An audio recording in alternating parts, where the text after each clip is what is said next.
दोस्तों नमस्कार। खुले आसमान तले खुल के बोलने का सुकून ही कुछ और है, लेकिन क्या वाकई खुले आसमान तले खुलकर आप कुछ कह सकते हैं? और कहे गए शब्द अगर इस देश की सत्ता को चुभ जाएं, इस देश की सरकार को कटघरे में खड़ा कर दें, तो आप क्या करेंगे? क्या आसमान और क्या खुले तौर पर बोलने की चाहत सब धरी की धरी रह जाएगी? क्योंकि पहली बार इस देश के भीतर में जो मोटी लकीर दिखाई दे रही है वह किसी अपराधी के मद्देनजर नहीं है, बल्कि कहने को लेकर है। कह दिया, हमें चुभ गया, हमें कटघरे में आप खड़ा कर रहे हैं, वो चाहे संकेत की भाषा ही क्यों ना हो, लेकिन हमें यह बर्दाश्त नहीं है। और 4 बरस के बाद एक ऐसा मामला निकल कर आया जिसमें राहुल गांधी को 2 बरस की सजा सूरत की एक अदालत ने सुना दी। सूरत गुजरात में आता है और जिस वक्तव्य का जिक्र हो रहा है वो 2019 के लोकसभा चुनाव में दिए गए वक्तव्य का जिक्र है। उस वक्त कोलार में राहुल गांधी ने चुनाव प्रचार करते वक्त कहा था कि दरअसल कैसे सभी चोरों का उपनाम मोदी है। जहन में हो सकता है ललित मोदी आ रहा हो सकता है नीरव मोदी आ रहा हो, लेकिन सत्ता को यह शब्द चुभ गया।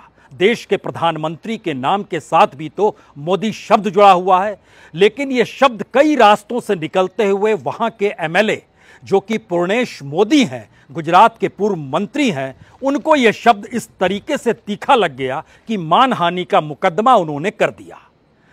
सूरत की अदालत में मानहानि का मुकदमा लगातार चल रहा था। कई मौके आए, कई तरीके की सुनवाई हुई। राहुल गांधी ने कहा मैं माफी नहीं मांगूंगा, और होते होते 4 बरस के बाद आज अदालत ने कहा आपको 2 बरस की सजा दी जाती है।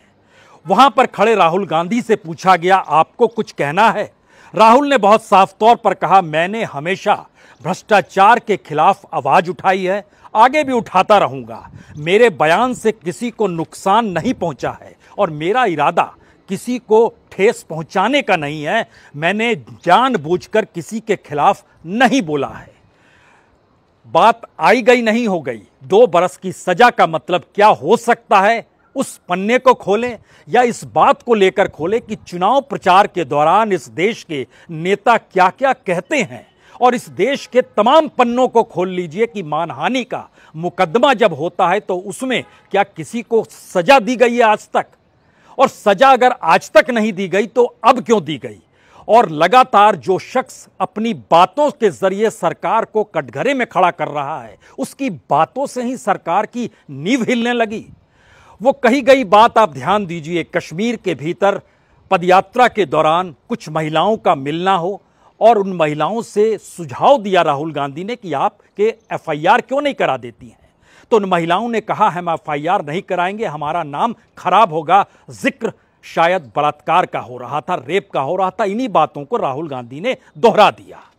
जाहिर है जम्मू कश्मीर की संवेदनशीलता, महिलाओं के रेप का सवाल और पुलिस व्यवस्था और सिस्टम का सवाल, सरकार को बात चुभ गई और दिल्ली पुलिस उनके दरवाजे पर नोटिस लेकर पहुंच गई। घेराबंदी राहुल गांधी की शुरू हो गई। और अब चंद दिनों के बाद यह सूरत का मामला, और इससे ठीक पहले जिन बातों का जिक्र पार्लियामेंट में किया गया और यह कहकर किया गया कि भारत का लोकतंत्र खतरे में है, यूरोप और अमेरिका को इस दिशा में देखना, समझना, परखना चाहिए, इंडिकेट करना की दिशा में अगर उन्होंने बताया तो इस बात को लेकर पार्लियामेंट के भीतर सवाल शुरू हो गए।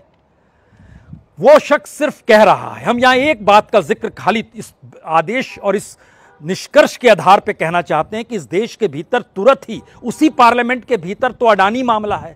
अडानी मामले के दायरे में कौन कौन आ गया? इस देश की इकोनॉमी आ गई, इस देश में शेयर बाजार में जुटे हुए निवेशक आ गए, इस देश के भीतर में रेगुलेटरी सिस्टम जो सेबी है, जो डीआरआई है, वह भी आकर खड़ा हो गया। यहां तक कि मनी लॉन्ड्रिंग का मसला उसके साथ जुड़ा तो ईडी भी कटघरे में आकर खड़ी हो गई। लेकिन ईडी हो, डीआरआई हो, सेबी हो, सभी तो सरकारी संस्थान हैं और सरकार को यह बर्दाश्त नहीं कि उसे कटघरे में खड़ा किया जाए। तो बोलने भर से सरकार को अगर आपत्ति है तो हमने आज टटोलना शुरू किया इस देश के भीतर कितने मानहानि मामलों में किसी को जेल हुई है क्या? हमें कोई मामला नहीं नजर आया। यह जरूर नजर आया कि उसमें बहुत वक्त में कुछ मुआवजे का जिक्र किया गया, लेकिन मुआवजा भी नहीं, फिर सार्वजनिक तौर पर माफी मांग ली उस शख्स ने और चीजें आई गई हो गई। लेकिन मानहानि के मद्देनजर 2 बरस की सजा आज सुना दी गई। यकीनी तौर पर लोअर कोर्ट है, राजकोट की, जो सूरत की कोर्ट है, और सूरत गुजरात के भीतर आता है। विधायक बीजेपी से जुड़े हुए थे, उनका नाम के अंत में संयोग से पुणेश मोदी ही था, और राहुल गांधी ने कहा था कि क्या सभी चोरों का उपनाम मोदी है। यह बात सत्ता को चुभ गई, लेकिन अब सवाल उसके आगे का है। राहुल गांधी ने आरएसएस पर भी इससे पहले अटैक किया और खुले तौर पर कहा मैं माफी नहीं मांगूंगा। सावरकर को लेकर अटैक किया, कहा मैं माफी नहीं मांगूंगा।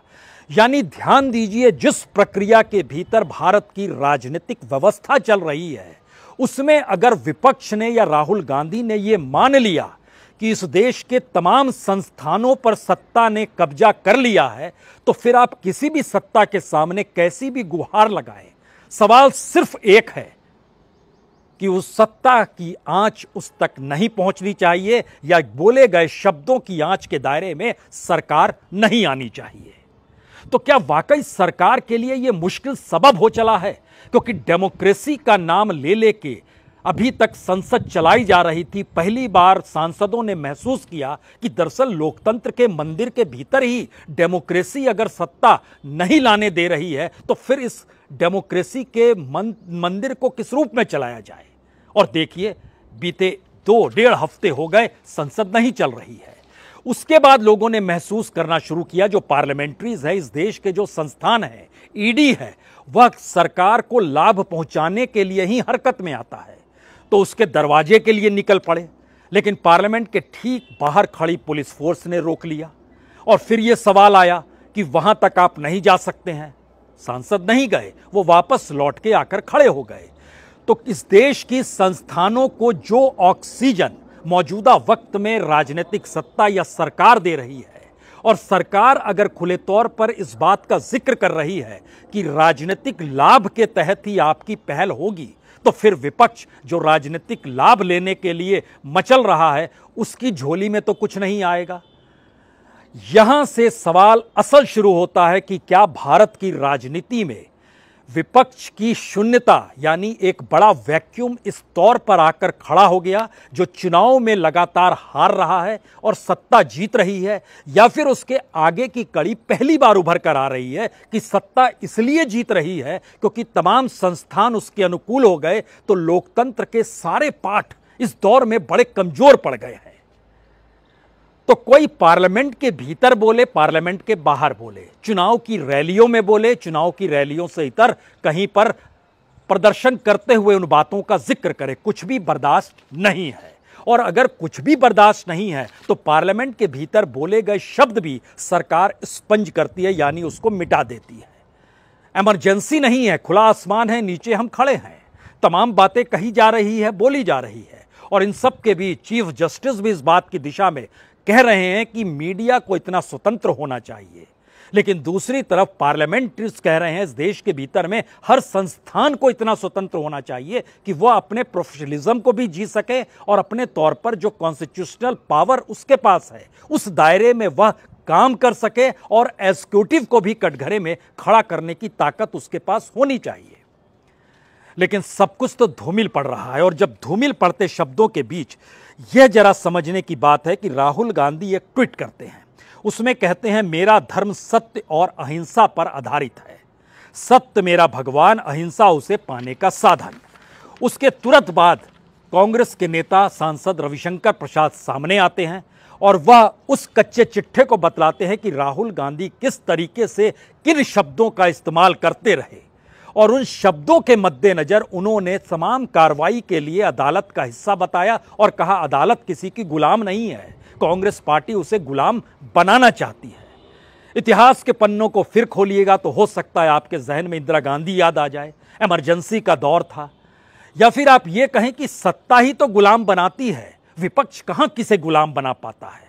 तो क्या ऐसी स्थिति इस देश के भीतर में आ गई जहां एक्सप्रेशन का जो राइट है, और वह भी पार्लियामेंट्रीज का जो राइट है, वह भी राइट कोई मायने नहीं रखता है अगर सरकार निशाने पर है? तो क्या वाकई ऐसी स्थिति है? तब हमें लगता है कि कुछ बातों पर गौर करें। मल्लिकार्जुन खड़गे कांग्रेस के अध्यक्ष वह साफ तौर पर कहते हैं कि जज बदलते रहते हैं और हम कानून और न्यायपालिका पे भरोसा रखते हैं और हम कानून के मुताबिक और उसके खिलाफ लड़ेंगे। बीजेपी कहती है ये तो चाहते हैं कि जज इनके हिसाब से चले, अदालतें इनके हिसाब से चले और ये चाहते हैं कि न्यायपालिका कांग्रेस की गुलाम हो जाए। आप दोनों वक्तव्यों को देखिए और इंटरप्रिटेशन खुद कीजिए। गहलोत कहते हैं राजस्थान से, हमारा लोकतंत्र खतरे में है क्योंकि न्यायपालिका, चुनाव आयोग, ईडी पर दबाव है और उन सभी का दुरुपयोग किया जा रहा है और सभी फैसले प्रभाव में लिए जाते हैं। और इस तरीके की टिप्पणी जो राहुल गांधी ने की, यह तो एक आम वक्तव्य है।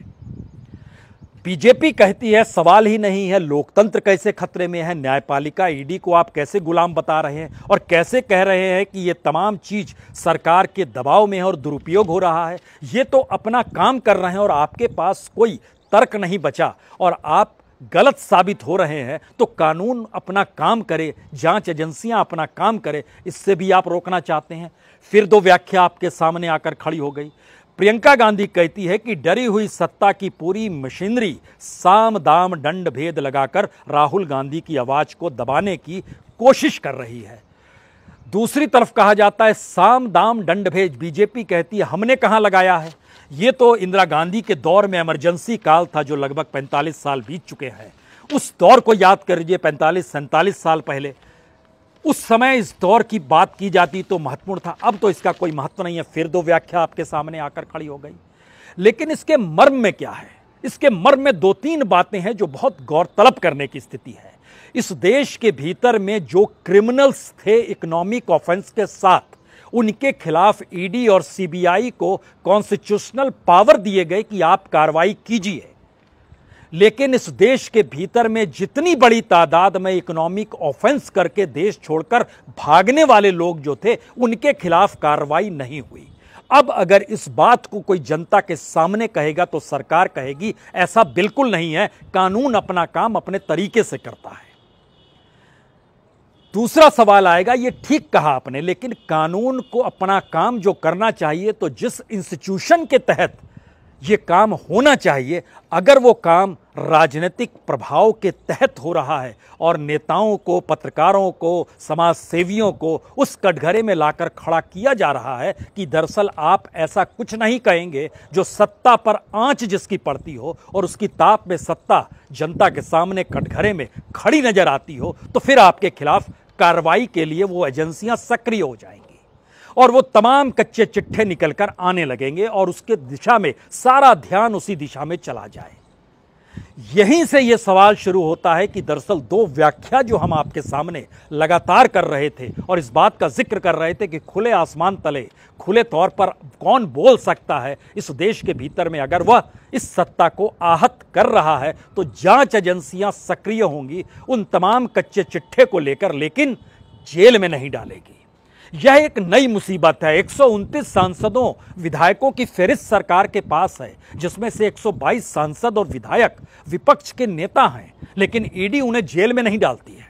एक कार्रवाई का सिलसिला है, गिरफ्तारी का सिलसिला है, घंटों घंटों पूछताछ का सिलसिला है और उसके जरिए देश के भीतर एक परसेप्शन बनाने का सिलसिला है कि दरअसल सरकार बेदाग है और विपक्ष अपने तौर पर कितना दागदार है, उसकी एक चिन्हित परिस्थिति देखिए। क्योंकि हमारा कोई मंत्री बोलेगा तो आपको भरोसा नहीं होगा, आप कहेंगे सरकार बोल रही है, लेकिन ईडी का कोई अधिकारी बोले, सीबीआई का कोई अधिकारी बोले, इनकम टैक्स डिपार्टमेंट की तरफ से कोई आवाज आए और कोई न्यायालय की तरफ से अगर कोई फैसला हो जाए तो फिर इंस्टीट्यूशंस कह रहा है, तो उसमें हमारी कोई भागीदारी तो होगी नहीं। इस व्याख्या के दायरे में भारत की लोकतांत्रिक परिस्थितियां क्या फंस चुकी हैं? और अगर ऐसी परिस्थिति आ चुकी है इस देश के भीतर में जिसका जिक्र विपक्ष खुले तौर पर कह नहीं पाता है, कर नहीं पाता है, आगे बढ़ नहीं पाता है और पार्लियामेंट के उस परिसर के भीतर नारे लगाकर खामोश हो जाता है, तो इसके 2-3 मतलब और हैं। जो मजबूती के साथ खड़ा होगा उसमें यह ताकत होनी चाहिए कि उसे जेल में भी डाल दिया जाए तो फिर वह वहां जाने को तैयार होगा, लेकिन उसके खिलाफ अगर कोई आरोप नहीं है और ये तमाम प्रक्रिया लगातार चल रही है तो एक वक्त के बाद इसकी उम्र पूरी होती है। क्या वो उम्र 2024 की दिशा में जाती हुई बीजेपी को दिखाई दे रही है? क्या ये उम्र इस दौर में सरकार को नजर आ रही है कि उसकी तमाम नीतियां अगर एक के बाद एक फेल होती चली गई, तो इसलिए आपको शायद 2014 के बाद भारत की उस तमाम पॉलिसीज को भी तय करना होगा, परखना होगा कि आखिर किस दिशा में सरकार जो निर्णय ले रही थी, उस निर्णय को लेते वक्त वो जो कह रही थी, उस कहे हुए शब्दों को इस देश में क्या लागू हुआ। किसानों की आय दुगनी हो गई, कैश कम हो गया, ब्लैक मनी खत्म हो गई, डिजिटल इकोनॉमी ने कमाल कर दिया, क्रिप्टो करेंसी को मान्यता क्यों दे दी गई, जो नोटबंदी थी उसके दायरे में क्या तमाम चीजें जो कही गई उस दौर में अब खत्म हो चली है। एक के बाद एक लंबी फहरिस्त है और इस फहरिस्त के दायरे में बार बार 2-3 सवाल आपसे टकराएंगे। जो भी खड़ा होगा सरकार उसको अपने दायरे में लपेटने के लिए तैयार है और शायद राहुल गांधी इस नब्ज को पकड़ चुके हैं। भारत की पदयात्रा के दौरान उन्होंने जिस नब्ज को पकड़ा, वो नब्ज इस मामले में बड़ी महत्वपूर्ण है कि उन्होंने कहा अब हम माफी नहीं मांगेंगे। माफी नहीं मांगने का मतलब है कि वो पूरी की पूरी न्यायपालिका हो या पूरी जांच एजेंसियां हो, उनके द्वारा दायर किया गया चार्जशीट का मसला हो या फिर अदालतों के भीतर दिए जाने वाले फैसले की लंबी फेहरिस्त हो, उसमें आपको कहीं ना कहीं सजा निर्धारित करनी होगी। और अगर सजा निर्धारित नहीं हो रही है तो एक नाम और लेते हैं, यह भी नेहरू गांधी परिवार से ही जुड़ा हुआ नाम है, रॉबर्ट वड्रा का। 2012, 2013 और 2014 में याद कीजिए क्या लगता था आपको, आपको नहीं हमें भी लगता था सत्ता में बीजेपी आई नहीं कि रॉबर्ट वड्रा जेल के शिक्षों के पीछे। कितने बरस किसी भी मुकदमे को चलाने को लेकर होने चाहिए, खासतौर से अगर वो मामला सीधे सीधे गलत तरीके से सरकार द्वारा जमीन देने का हो या एग्रीकल्चर लैंड को कन्वर्ट करने का हो। बहुत वक्त नहीं लगेगा, पूरा खेल पैसे का है और पैसे के इर्द गिर्द सारी चीजें चल रही है और उसी में जांच सीबीआई और ईडी भी कर रही है, तो बहुत वक्त तो लगना नहीं चाहिए। 1 साल, 2 साल, 9 साल बीत गए, कोई निर्णय क्यों नहीं हुआ। अगर इस फहरिस्त की पूंछ को नहीं सूंड को पकड़िएगा तो इस देश के भीतर में लगभग 230 मामले ऐसे हैं जिन मामलों को लेकर इलेक्शन के समय 2013-14 में जिक्र होता था, सत्ता में आए नहीं तो बख्शेंगे नहीं, लेकिन आपको कोई जेल में नजर नहीं आएगा। यहां तक कि जो भी स्कैम कांग्रेस के दौर में हुआ और उसके दायरे में जो कांग्रेसी फंसे, वह भी जेल उनको नहीं पहुंचाया गया इस दौर की पूरी प्रक्रिया में। मैसेज क्या है? मैसेज 2 ही है बहुत साफ तौर पर। सत्ता नहीं चाहती है कि उसे कोई कटघरे में खड़ा करे, सत्ता नहीं चाहती है कि उसके शीर्ष पर बैठे हुए शख्स को लेकर कोई भी सवाल इस समाज के भीतर हो या फिर खुले आसमान तले कोई सवाल एक्सप्रेशन के तहत निकल कर भी आ जाए। सरकार ये नहीं चाहती हो। जो राजनीतिक तौर पर चीजें जुड़ी हुई है वो राजनीतिक तौर पर तब बीजेपी को घाटा पहुंचा सकती है और विपक्ष को लाभ पहुंचा सकती है। यह परसेप्शन बनाकर चीजों को डेवलप करने का दौर है या फिर विचारधारा ही उस परसेप्शन का हिस्सा बन गई जिसमें विचारधारा सिर्फ सत्ता देखेगी।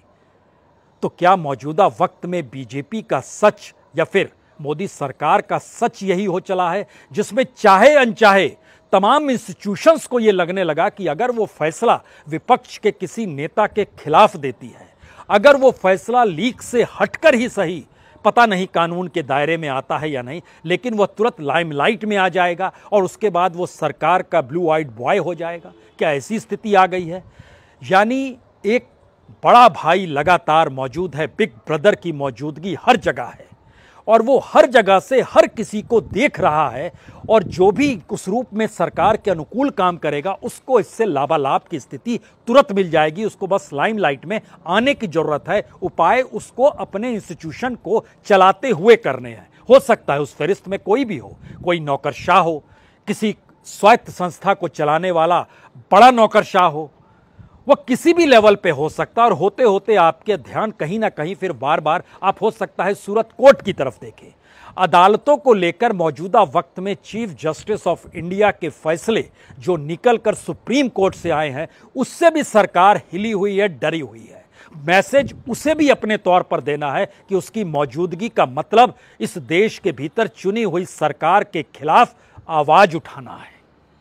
तो क्या ऐसी परिस्थिति भारत के लोकतंत्र के भीतर अब एक्सप्रेशन या वर्ड्स यानी शब्दों को भी पाबंदी की दिशा में लाने की स्थिति में लाकर खड़ा कर चुकी है। और जो आखिरी सवाल सबसे बड़ा है शायद इस पूरी प्रक्रिया के भीतर में, क्योंकि जो कहा गया वह अपने तौर पर ध्यान दीजिए तो पार्लियामेंट के भीतर कहा गया, वह कोलार में कहा गया कर्नाटक के भीतर, लंदन में कहा गया, पार्लियामेंट के बाहर खड़े होकर भी कहा गया। और इन तमाम शब्दों के दायरे में वो शख्स कहता है मैं माफ़ी नहीं मांगूंगा। यानी डेमोक्रेसी की वह पूरी सिस्टम की प्रक्रिया जिसमें अदालत मानहानि मुकदमे में मानकर चलती है कि दरअसल कोई माफ़ी मांग ले तो उसको माफ़ कर दीजिए, लेकिन काउंटर सिचुएशन ये पहली बार उभर कर आई कि माफ़ी नहीं मांगूंगा तब आप क्या करेंगे, तब आप जेल में डालेंगे। तो मेरे भीतर इतना नैतिक बल है जो राहुल गांधी जिस अंदाज में कह रहे हैं मैं जेल जाने को तैयार हूं, और अगर इस अंदाज में बहुत सारे नेता इस देश के भीतर निकल गए तो क्या सिस्टम बदलेगा, नीतियों में परिवर्तन आ जाएगा, इंस्टीट्यूशन नए तरीके से काम करने लगेंगे, होगा क्या? क्योंकि भारत के डेमोक्रेसी के इंस्टीट्यूशंस जो हैं उनको लेकर जब सवाल इस देश के पार्लियामेंट और इस देश की डेमोक्रेटिक पिलर्स के साथ टकराने लगे हों, तब सवाल ये बहुत छोटा हो जाता है कि आसमान खुला है या नहीं खुला है, उसके नीचे आप खड़े हैं या किसी बंद कमरे के भीतर हैं। जो आप कह रहे हैं उसमें कोई भी शब्द अगर नहीं भी चुभ रहा होगा तो भी हमें लगेगा कि राजनीतिक लाभ हमको इससे मिल जाए कि ये हमें चुभ रहा है, और इसके बाद तमाम इंस्टीट्यूशन काम करने लगेंगे। तो फिर क्या ऐसी परिस्थिति में लाकर इस देश की समूची सियासत को इस रूप में खड़ा कर दिया गया है कि यही कंट्री है, यही सिस्टम है और इसी आसरे देश के इंस्टीट्यूशंस को चलना है। चुनौती राहुल गांधी ने दी है, चुनौती इस देश के भीतर में लोकतंत्र के उस पहलुओं को दी गई है जिन पहलुओं के आसरे भारत की डेमोक्रेसी टिकी हुई है। उसमें एग्जीक्यूटिव भी है, उसमें जुडिशरी भी है, उसमें विधायिका का जिक्र भी है और उसमें शायद मीडिया का जिक्र भी है। इसीलिए जो आखिरी सवाल बार बार हॉन्ट करता है इस देश के भीतर में, उसमें सवाल एक ही है कि लोकतंत्र में दुनिया का सबसे बड़ा लोकतांत्रिक देश और उसके पिलर इस दौर में कहीं सत्ता के पिलर अगर बन चुके हैं तो कितना वक्त लगेगा सत्ता को देश में तब्दील होने में, और लोकतंत्र भी सत्ता के मुख से निकले गए बयानों पर आश्रित कहीं नहीं हो जाए, डर इस बात का है। बहुत बहुत शुक्रिया, बहुत बहुत शुक्रिया।